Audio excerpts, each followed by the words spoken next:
It's been a couple episodes now, but for those listening for the first time, I have my first sponsor, and I could not think of a better one than mempool.space, a fantastic Bitcoin block explorer.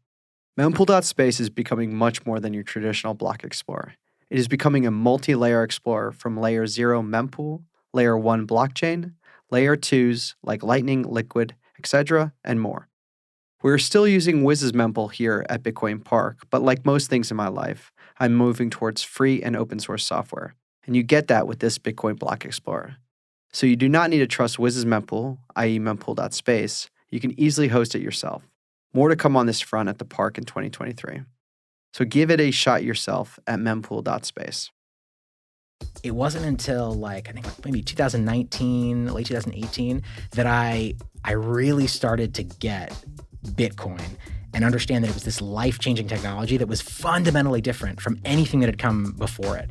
And of course, then I just got sucked like a black hole, straight into the Bitcoin vortex and was like, oh my fucking God, this changes everything. And became absolutely obsessed.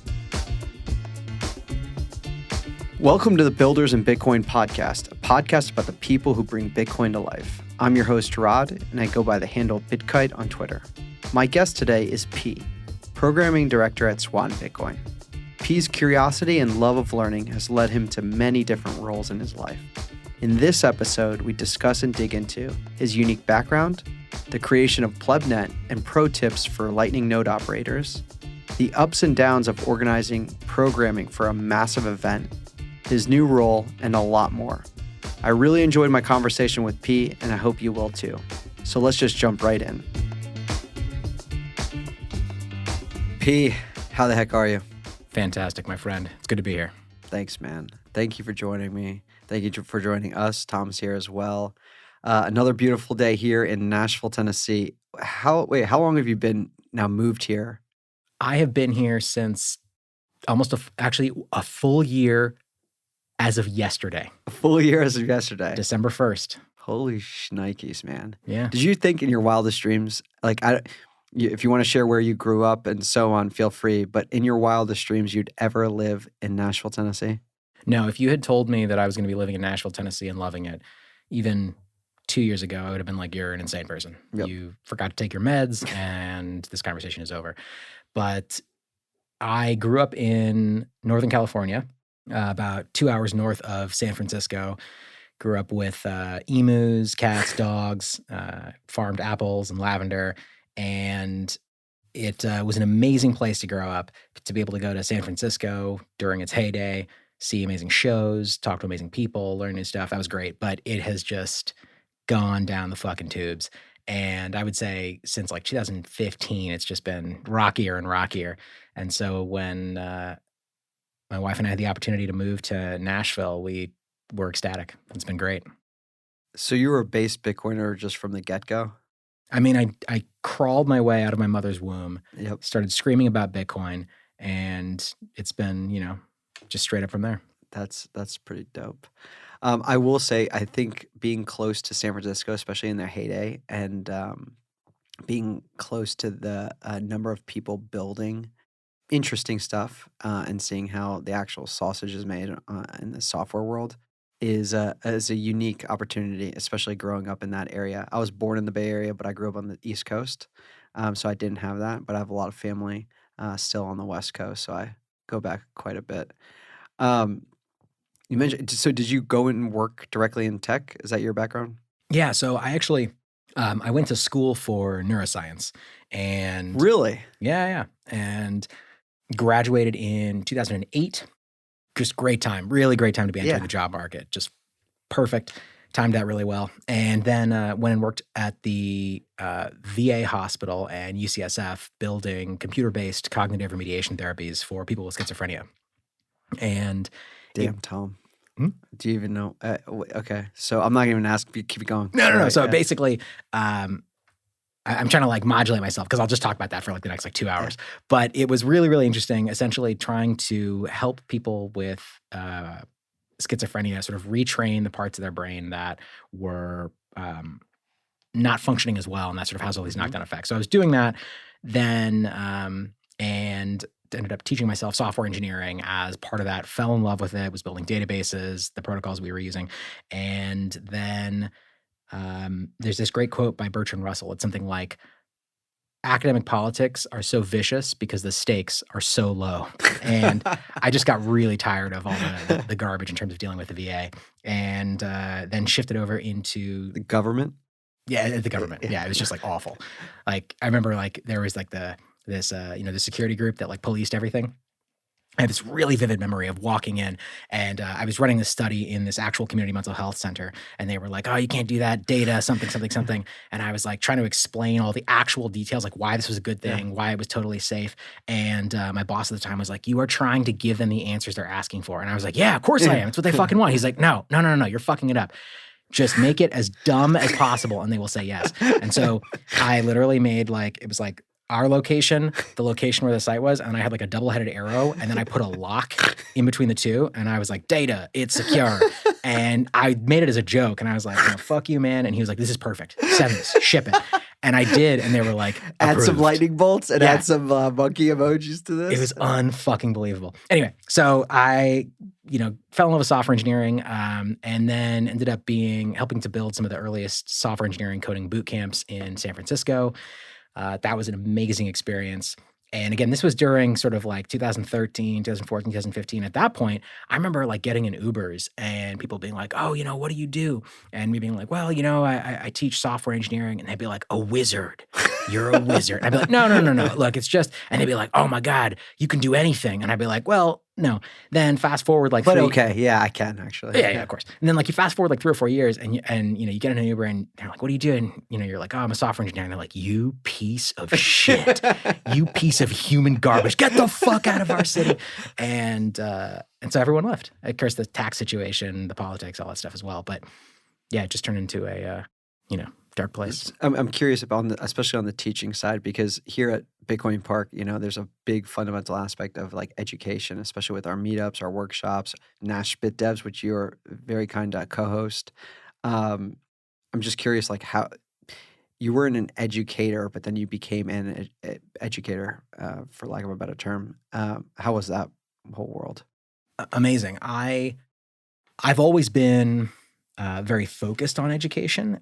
And I learn best. This is like, everybody would say, "Oh, you learn best by teaching." But for me, that's like one of the most effective ways to cement my own understanding of the world around me.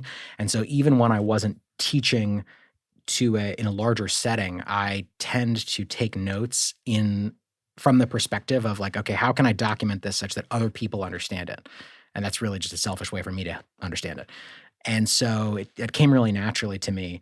And I think just because of my personality, because I'm, let's be generous and say slightly insane, that tends to add an aspect that keeps people more interested. And I think that's always the challenge when one is teaching highly technical subjects. It's how can you both understand the student's mental model, and then how can you create a model in your own head of how to get from where they are and the things that they understand to where they need to be. And then your job as an educator is to build that bridge between their existing mental models and the mental models that encompass the information that you're trying to convey. And if you can do that really effectively, then you can teach people anything. And coming at it from that perspective has kind of always been the way that I think about it. So love that. And so you're in this Uber and you're getting told to go fuck off and get out. Is that where you learned about Bitcoin? Yes, actually. No, actually. And buy some Bitcoin. Yeah, exactly. No, so I came into Bitcoin in, I don't know, probably like end of 2016, end of 2017. I was building options trading bots for equities. And, just doing in your spare time? Yeah, just for fun. And, not like huge amounts of money or anything like that, but just doing simple strategies because for me, I was like, oh shit, okay, if I have to rely on my own self-control in order to effectively like close out positions at specific times, I'm going to fail. I'm going to get emotional about it. Yeah. And so I was like, how can I remove my own stupidity from the situation? So I just started automating these strategies, simple stuff. Again, like, iron condors, closing out at certain, when it's 50% profitable or whatever, closing, that kind of stuff. And so started doing that. And then I was like, oh shit, this cryptocurrency thing. And students of mine had actually been telling me about, Bitcoin and the other, quote unquote cryptocurrencies for a while. And I was an idiot. And I was like, oh yeah, whatever. Like that's just internet money. And I think back to some of those conversations and I'm like, God, if somebody had just slapped me, I would be so much wealthier right now. Dude. So much more successful. But I became interested in Bitcoin and in other shitcoins because they were volatile, people wanted to trade them, and there were APIs that allowed me to start building bots around those things as well. So that was how I was like, oh, okay, cool. So fucked around with that. I did. And you found out.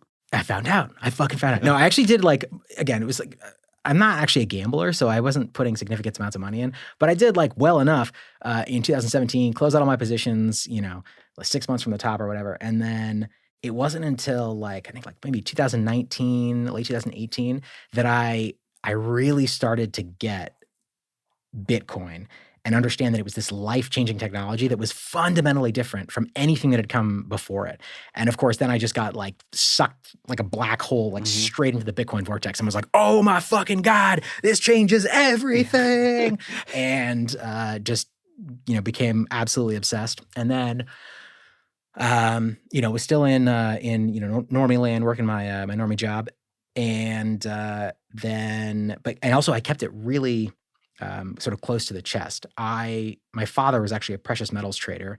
And Whoa. Yeah. He actually was part of the group that broke the Bunker Hunt situation when they tried to corner the silver market. He was part of the Soros thing? No. So way back in the day, yeah. There was a situation where it was the Bunker Hunt event. I think it was the Hunt brothers. It might have been the Bunker brothers. Regardless, I know, right? Bunker Hunt. Yeah, they tried to corner the silver market by collapsed. Yeah. Okay, yeah. Go on. They tried to basically.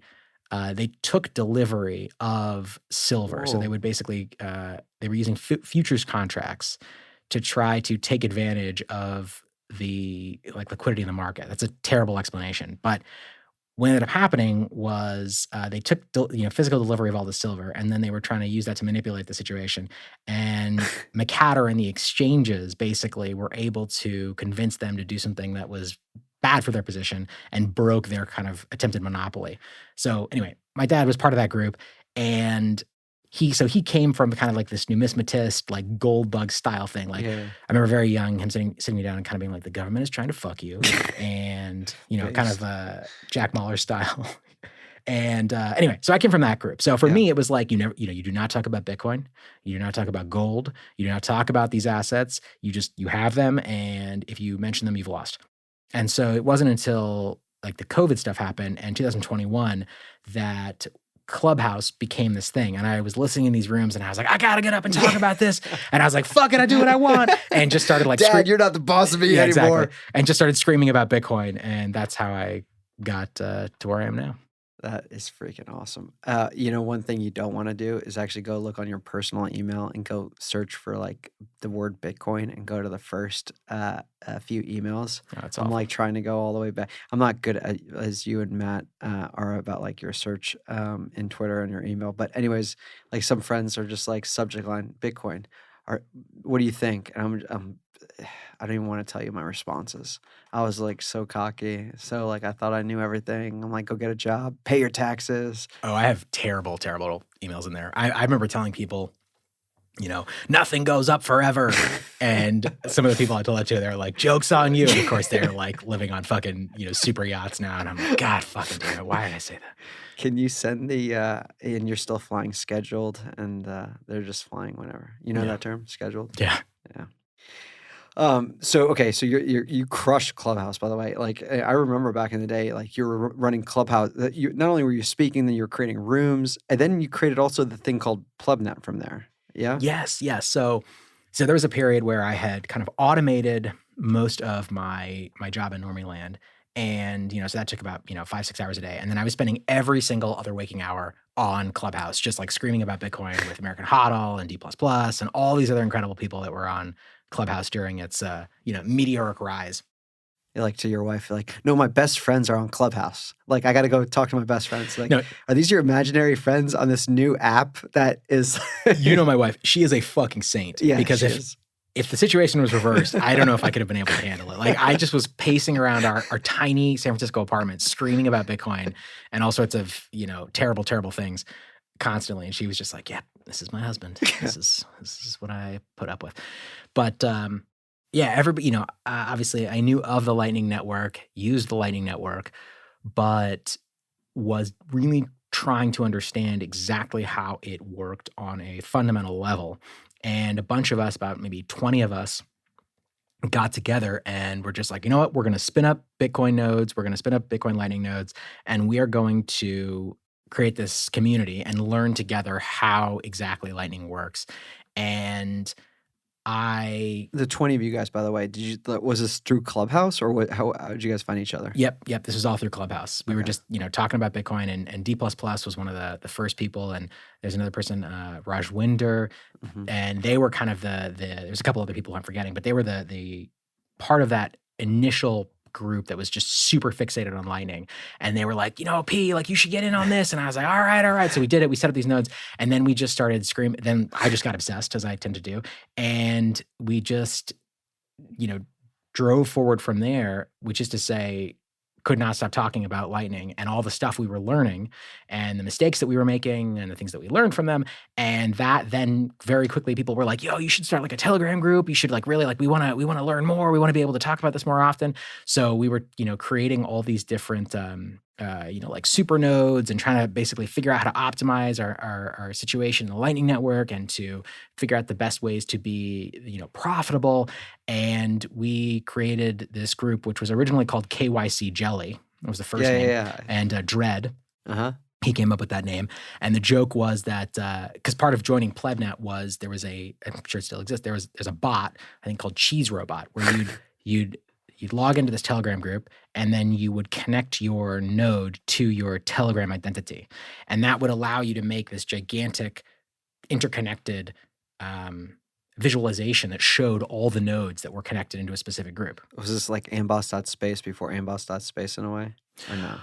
Amboss existed, but this was a specific visual representation of all the nodes. And so it was like really fun to be able to be like, all right, there's only 20 nodes in this group and like I'm one of them. And then to see all the channels as they were growing. You created that? No, I didn't create it. We were just using it. But the joke was that we were, in Bitcoin, of course, we talk about the importance of privacy and protecting your identity. And when you connected yourself to this thing, you immediately linked irreparably your Telegram identity, at least, to this system. And so we called it KYC Jelly because we were like, yeah, we're all privacy focused, but you got to lube up before you can join PlebNet. Like, you got to be ready. You're taking it to the ass.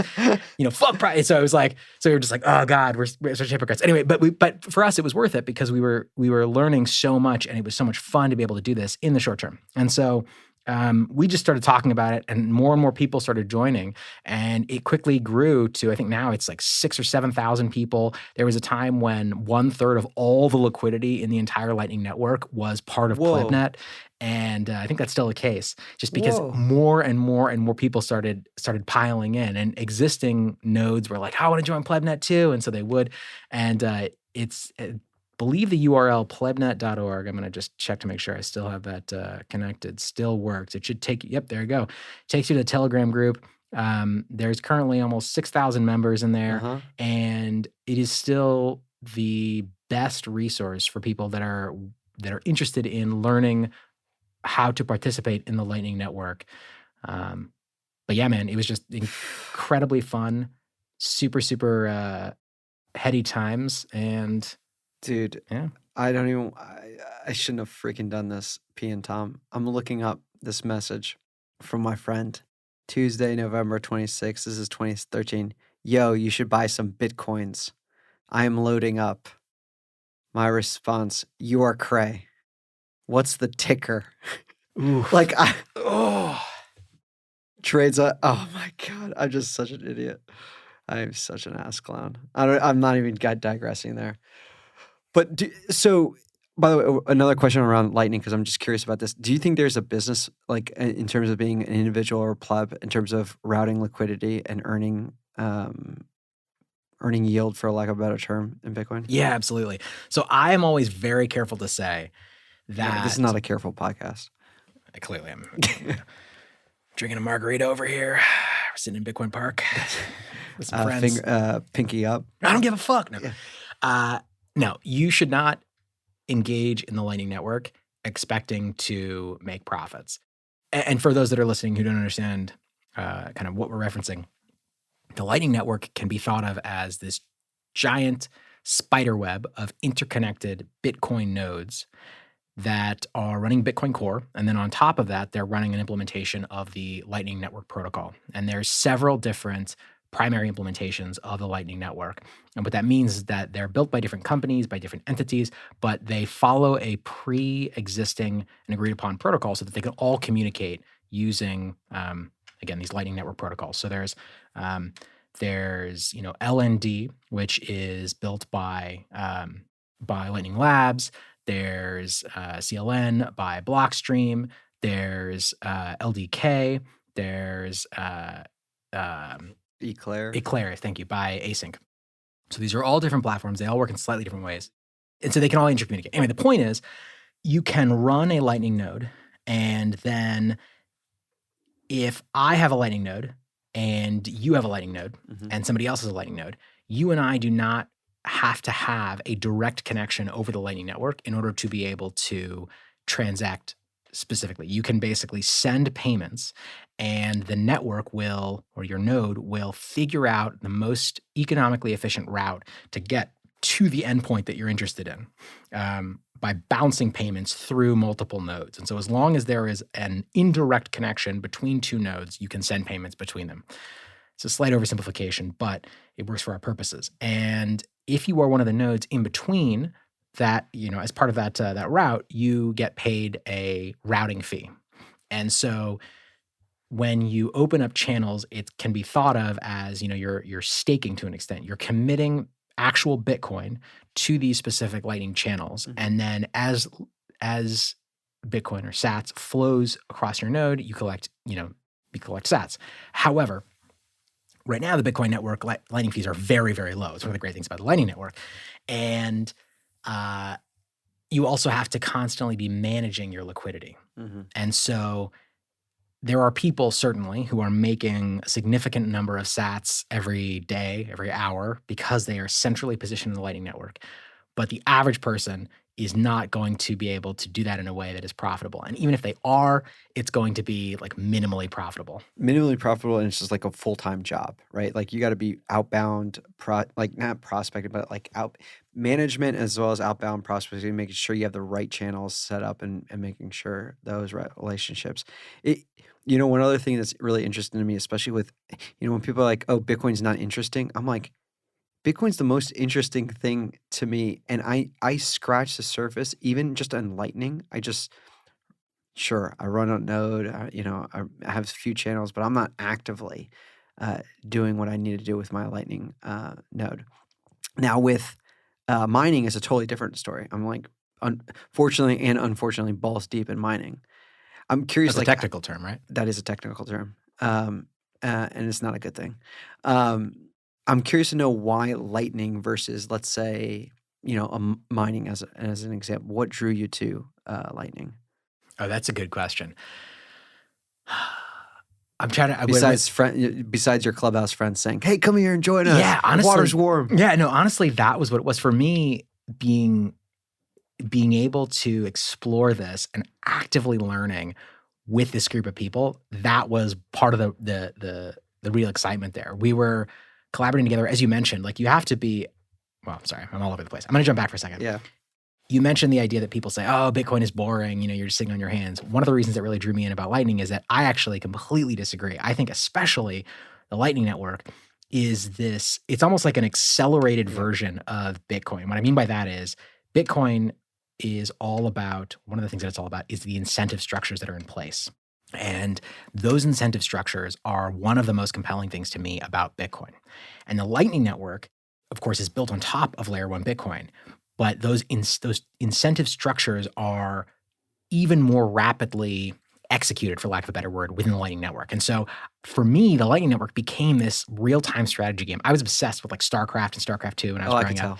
And what is that? What the fuck do you mean by that? And so the Lightning Network was the same thing. Like you'd be opening channels, you'd be trying to figure out ways to link these disparate communities, and I say communities within the Lightning Network. Yeah. So, if you have a large channel between yourself and some other part of the Lightning Network that is disconnected, guess who gets to collect all the fees that are being routed to that other part of the network? You do. And so we were constantly opening, closing channels, figuring out ways of getting liquidity, negotiating with people and being like, yo, open a channel with me. And they'd be like, fuck you, open a channel with me. And then you'd be trying to like negotiate back and forth and be like, all right, fine, we'll do a dual funded channel. We'll both put up the sats to, create that liquidity.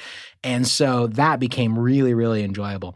And the ability to be like real time asking questions, discovering those opportunities with a group of people, that was one of the most compelling things to me about PlebNet.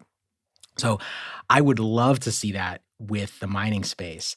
I don't know of any groups that are trying to do the same thing. And I think mining is actually, I think it's a little bit less kind of frantic. It's like, you lock in your power source, your power contracts, you get the equipment, and there's not this like, there's not as much opportunity for these kind of like real-time strategies that are going to like allow you to somehow like quote unquote win. I say win.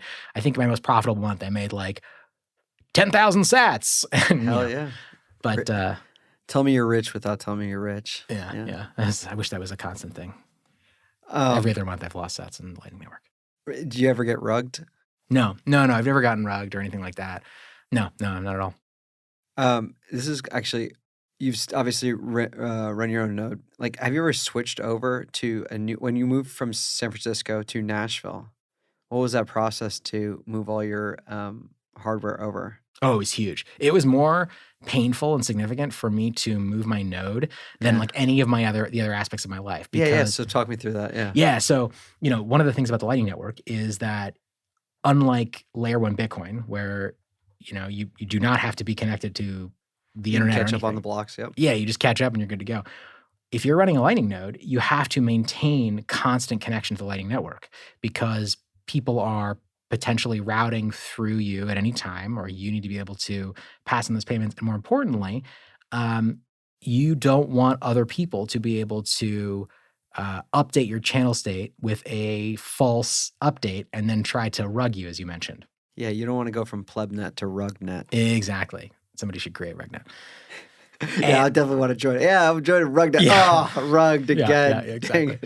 And so... Hey, can I get a pull request? We should probably change our name. Yeah, totally. Put up 100,000 sats. Ah, rugged again. Yeah, exactly.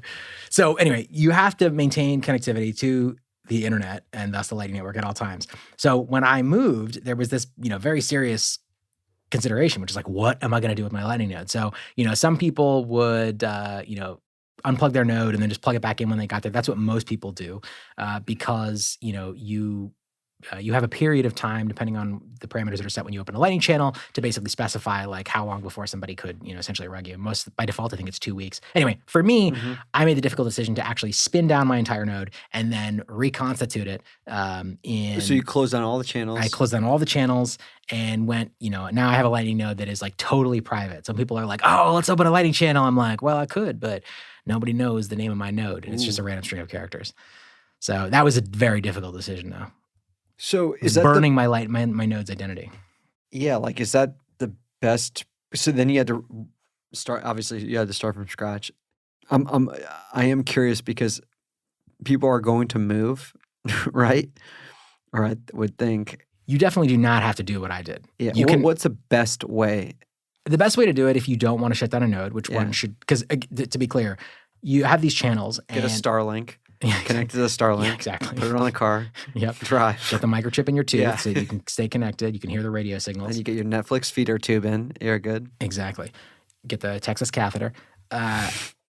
No, you do not have to shut down a node if you're moving. Most people do just fine by, you warn the people that you're connected to if you're connected to them socially as well, which you don't have to be.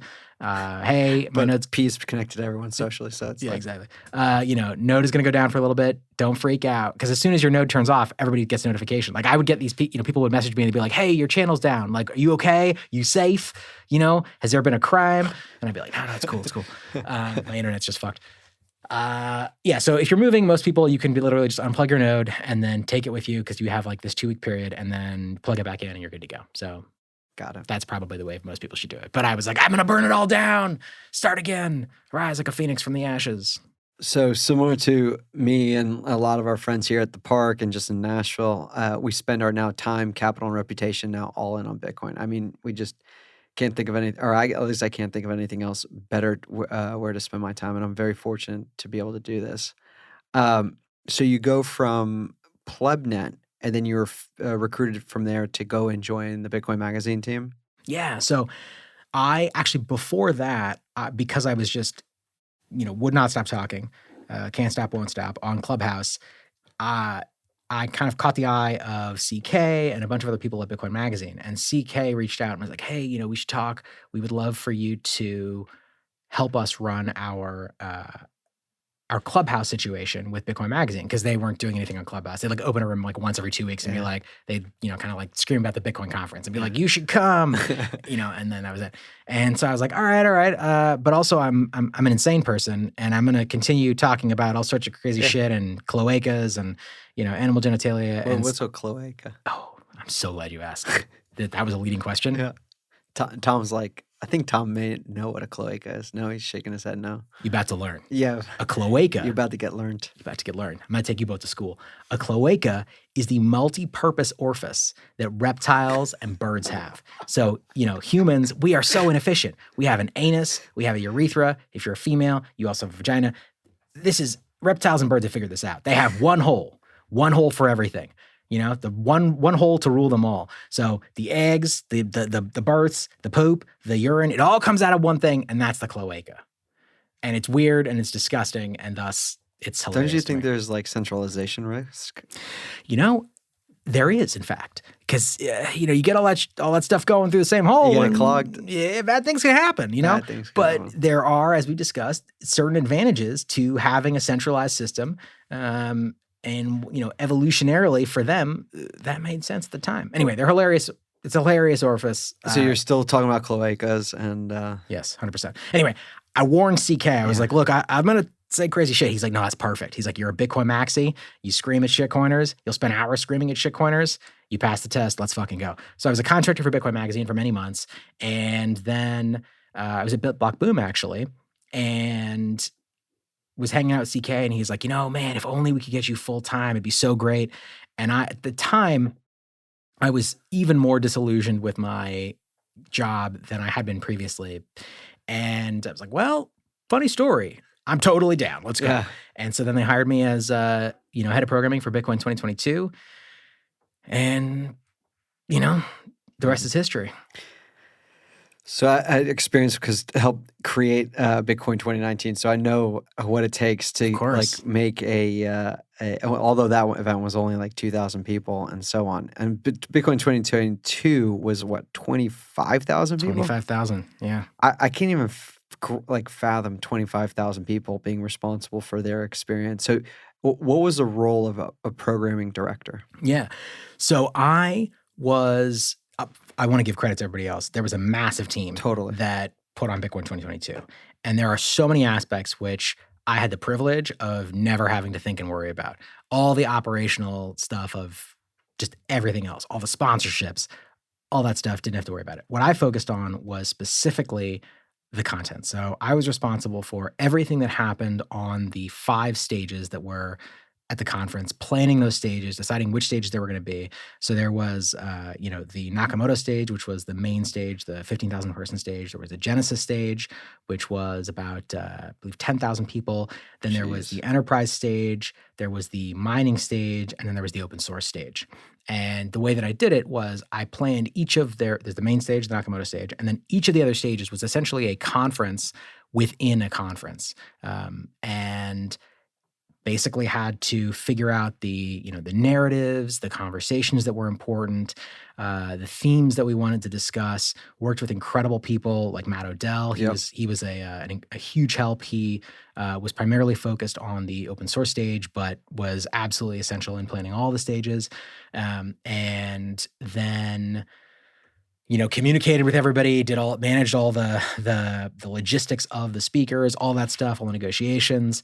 And then on the, actually at the conference was running around, had a little scooter, an electric scooter, and was zipping through all the different stages. It was, Get out of my way. yeah, exactly. I would scream people. I had a little siren, a little hat that had a little light on it. I didn't have any of that stuff, except for the scooter. Did have that. But yeah, man, it was a blast. No, the open source stage, which I think what a lot of people spend a lot of time on, you and Matt especially, crush that stage. The high signal, high quality content, and then across the board. I mean, to get 25,000. What was the price of Bitcoin back then? What God. month was this? June, July? It was April 4th to the 6th. Man, you have to look it up. But it was higher. It was higher. Higher than it was today, that's for sure. But just, I even just thinking about it, like organizing the monthly Nashville Bitcoin meetup, just takes, because you want to make it a great experience and so on. So you put in the effort and you put your heart into it, and just takes work. Whether it's like 100, 200 people versus, well, I will say this, 25,000 people. I still cannot get my head around that. I'm just gonna ask you out of curiosity, what's like one crazy story that people don't know about Oh man, Bitcoin 2022? There were honestly as the programming director. Yeah, there were so many. We don't need like the hookups or anything like that. We need to keep it PG. With I think there were amazing like last minute additions where I had just been sort of pinging people for months. Totally.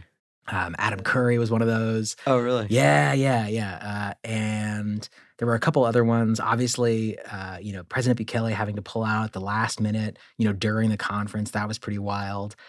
I think the one of the crazier ones was having to kick Alex Machinsky off stage like minutes before he was supposed to go on the main stage. But he wasn't going to go speak, was he? No, he was not. I was very, very adamant about that. They were supposedly... And who's Alex Machinsky for people? Yes, thank you. Alex Machinsky is the CEO of Celsius, which recently exploded and has been absolutely terrible for everyone that had their funds there. I and many other Bitcoiners have been screaming about, concerns around Celsius for years, honestly. I got into a huge argument with him on Clubhouse at one point, and he wouldn't answer any of my questions. But they came to us, and they were going to be able to connect us with it was like the Prime Minister of Finance, the Prime Minister of Digital Finance from Ukraine. And Machinsky was going to get up on stage and introduce this conversation on the main stage. And I was like super torn. I was like, this is potentially really important content from a Bitcoin perspective, because what they were going to talk about is the idea that not only can Bitcoin be a fundamental tool for individuals looking to attain financial freedom, but it also can be a tool for state-level actors, entire countries even, who are interested in removing the boot off of their neck of these existing centralized power structures. And I was like, that is so fucking important. God damn it. And they were the connection. So I was like, okay, Machinsky, he has the potential to get up on stage for 30 seconds. He's going to introduce this group, and then he's going to leave. But it was this like back and forth, and it was like this crazy situation. And I think they had good intentions, but they were clearly trying to manipulate the situation to their advantage. 100%. And finally, there was all these twists and turns, but it ended up being the case that this person was not actually available, maybe never had been, and they were trying to force their way onto stage. And I had to put my foot down, get security, escort them out from behind backstage, and then the show rolled on. And I was very proud. The audience had no idea. There was no apparent disruption, but it was pretty crazy. Like yourself, they're hardcore Bitcoiners at Bitcoin Magazine that keep the what's the right word? The ethos, the kind of the soul of like what not the right narrative should be, but like what's proper and you have a responsibility, by the way. 25,000 freaking people are up there, and whatever you put up in front of them, they're going to listen to. And also the Bitcoin Magazine brand, your brand, will be behind that in a way.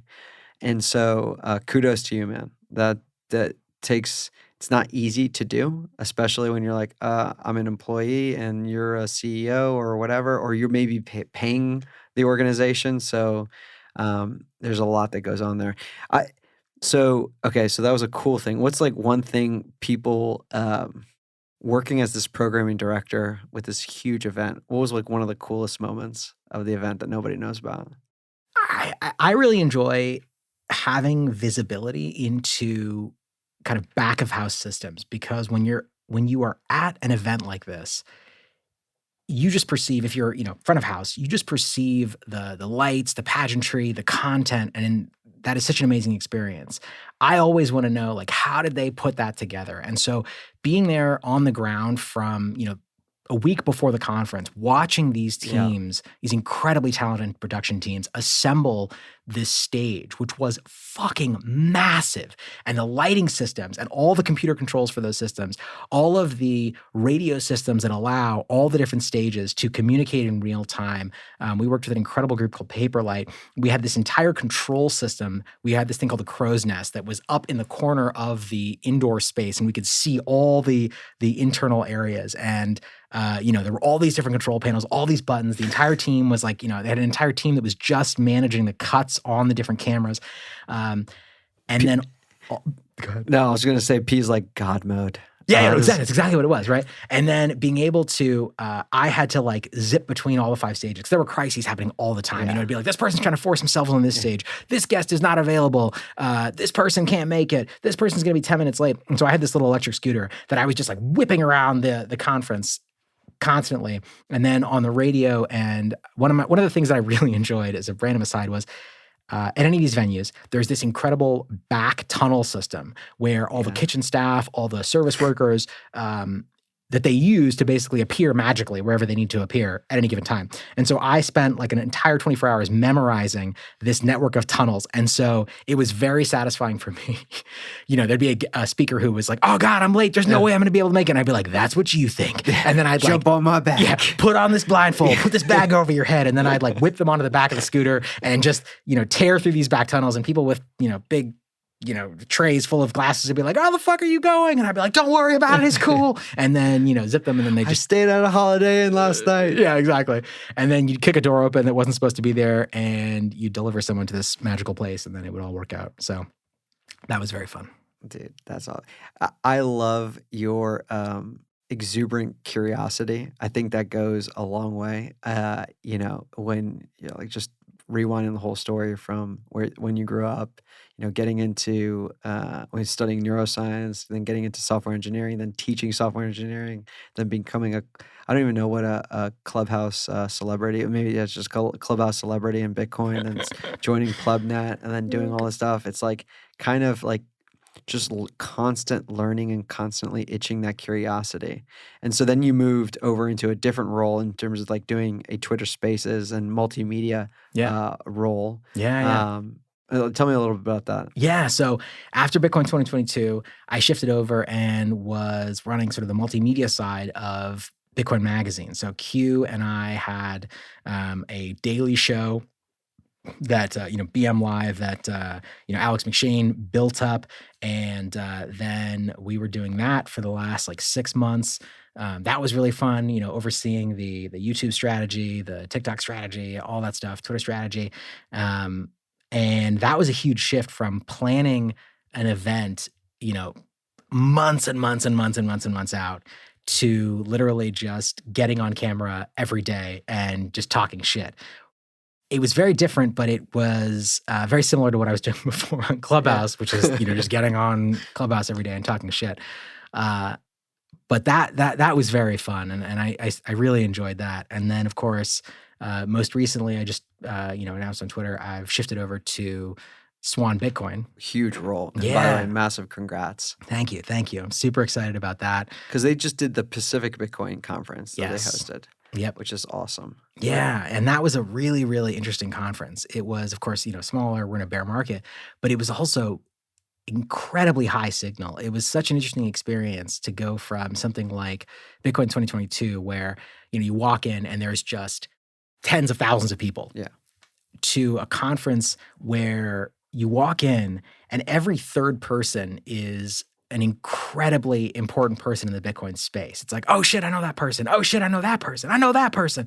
And incredible venue. It was very. How many people came to the event? I'm not sure. I think it was like, I don't know, something like 1,500. Oh wow, that's for a year one event in a bear market. That's really impressive. Yeah. And it was in LA. Yes. Okay. So tell me about the new role. So I actually start officially on Monday, and that's why you're drinking the margarita right now. Yeah, that's right. That's right. It's a Friday, Rancherita, provided by Bitcoin Park. Thank you. We are actually, well, I shouldn't tease this, but so for this podcast, I actually have now 2 sponsors. One is mempool.space. Love you, Wiz. Thank you. Another one I'm going to be announcing probably next week. But there's actually 2 more that I'm potentially finalizing, but they're not even in the Bitcoin space. They're in like the regular normie land space. I love it. I love it. I'm assuming one of them is a booze or a beverage. No, it's not. But I'm very cognizant of what I'm not, I'll talk about anything. Don't get me wrong. But like some of the plugs that now I hear on other people's pods and other like really substantial pods, I'm like, oh, that's just plain product placement advertising. And they didn't even disclose that. Oh, that's so funny. Yeah. To be clear, that was not a plug. I literally will just read anything I see in front of me. So, what's the Anchorman line? That Will Ferrell? Oh, yeah. I don't even remember. I know exactly what you're talking about. We used to make fun of Q all the time because he would do the same thing. He just would read exactly what it was. I love Alex Mashinsky. He is the best. Exactly. I don't even remember what we were talking about. So we were talking about Swan, the new role. Oh, yeah. Starting on Monday, getting twisted this weekend. Yep, of course. You gotta play hard to work hard. But no. So I'm going to be, obviously doing all the programming for Pack Bitcoin next year. Doing all the programming for the events that Swan does, Swan Salon, which I'm super excited about. Those are much, much more frequent, I believe every month. And then also building out the multimedia strategy for Swan and a number of other things, which I'm not at liberty to say quite yet. But it's going to be great. They've got an incredible team over there. Yeah, I sent this tweet out. Like, I really just don't really have Swan on my radar just because, it's not a knock. It's just, not that interesting to me. But now it is interesting. Dare you? I know, right? But it's very interesting to a lot of other people. And like, I use Strike and River. So like, that's like where my KYC apps are. I've unfortunately given my data to so many freaking KYC places, and I'm similar to you. I want to tinker with so many applications. Like that was like my background was just tinkering and figuring out other applications. And now I'm done giving all my personally identifiable information. So with that said, to each their own. Now it's very interesting to me because you and Nico specifically. And you're right. They have a really solid like team of like people, and their ability to recruit. You got to give them a hat tip to that. I'm very curious and excited to see what you guys built. Like you mentioned these Swan salons. How do you pronounce that? Like SALON? Yes. Okay. Like those are like a monthly meetup. I believe. Yeah, they're sort of the Swan private events. Okay. That happen, but yes. Okay, awesome. So then you do those monthly in like a city and so on. And then leading up to the event, I will say, I think forget Bitcoin, just in general, all companies, even if you're a small business, you need to kind of have, for lack of a better term, a media strategy or like at least some outbound content creation so that you can communicate your brand promise, communicate with your customers, and really just promote yourself, and rather than rely on a third party to promote you or butcher your value proposition or your brand promise and so on. So I say this to you all the time, but like I think there's going to be companies that all of a sudden become media companies that just so happen to have this awesome product over here, or and vice versa. I think there's going to be a lot of media companies that then go, like, what's the guy's name? He's a huge YouTuber, and now he's got like these Mr. Beast? Mr. Beast. Now you went from like, I was just like cursory reading an article, like He went from being this big YouTuber, which he still is, and now he's got like hamburger restaurants that sell out and do all these other things. Not saying, even though you're my number one influencer in my life, but I can see the brands going down this road and really investing in the media side. And I think this is a really smart move by Swan. So I'm excited to see what you do. Well, completely unbiased opinion. I also agree. I think it's a great move by Swan. But all joking aside, I think that you make a great point. We live in a world that is constantly fighting for our attention. And whether companies realize it or not, that is the game. It is not enough to have a product that is extremely effective and extremely well built. If you just focus on that, you are utterly fucked. One must also focus on how you convey to people the value of your product. So it's perceived value versus actual value. And I know you're obviously preaching to the choir here, but I think Swan is one of the companies that has been the most aware of that and focused on it from the get-go. And as I agree with you, I think all companies will have to develop a media strategy, even if they are not initially or primarily media companies, because there's so much mind share out there to be fought over. And the most effective way to do that is by producing valuable, real content. I love it, man. Dude, we cruised through this hour and it's been an absolute blast, man. We got to do this. Let's say after you gotten your beak wet, no pun intended, over at Swan, we'll come back on. I know where you work now, and we'll do it again. So where can people find you? You want to give them your Twitter handle? That's absolutely my extremely intense OPSEC Twitter handle. I go by P, but my Twitter handle is PHJLLJP. So it's Philip, but the I's are replaced with J's. Love it, man. Give him a follow. He's a blast of fun. By the way, we didn't even touch on AI powered stuff, which was like one of my topic du jour points. You're just going so deep down.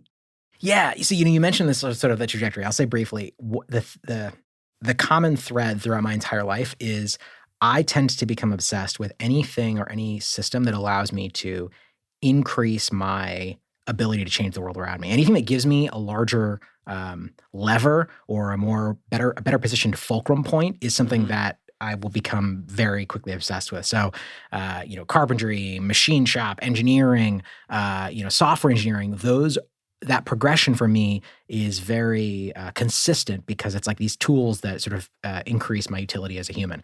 And AI-based systems are rapidly becoming one of those new frontiers. And as you mentioned, I very quickly got obsessed with, AI-based text generation systems, and then more recently, AI-based image generation systems, which are incredible. The stuff you can do with them now is amazing, and they're progressing so rapidly. Yeah. So it's exciting times for sure. Dude, I love it. Offline, I'm going to ask you more questions about that, but then as a follow-up for the next time you come on, will you come back on? Absolutely. Awesome, man. P, thank you so much. Absolutely a big time pleasure. Thanks for having me, man. Hey everyone, I hope you enjoyed my conversation with P as much as I did. P's voracious appetite for understanding complex systems and his attention to detail make him a great asset to the Bitcoin space. We are lucky to have him here as part of the Nashville Bitcoin community and co-hosting Nash BitDevs. If you're enjoying the pod and want to auto-magically stay up to date, please like and subscribe in your favorite podcasting app. And make sure auto-download is on. This would also mean the world to me. Lastly, come visit us in Nashville at Bitcoin Park. The Bitcoin community here in Nashville grows stronger by the day. We hinted at a number of events, socials, workshops, and meetups, and even launched Nash BitDevs here at the park, which, as I mentioned earlier, P co-hosts. So if you want to be the first to know, join our meetup page at bitcoinpark.co and check the show notes for this episode for a link to the Bitcoin Park Discord server so that you can stay connected with us. Until next time.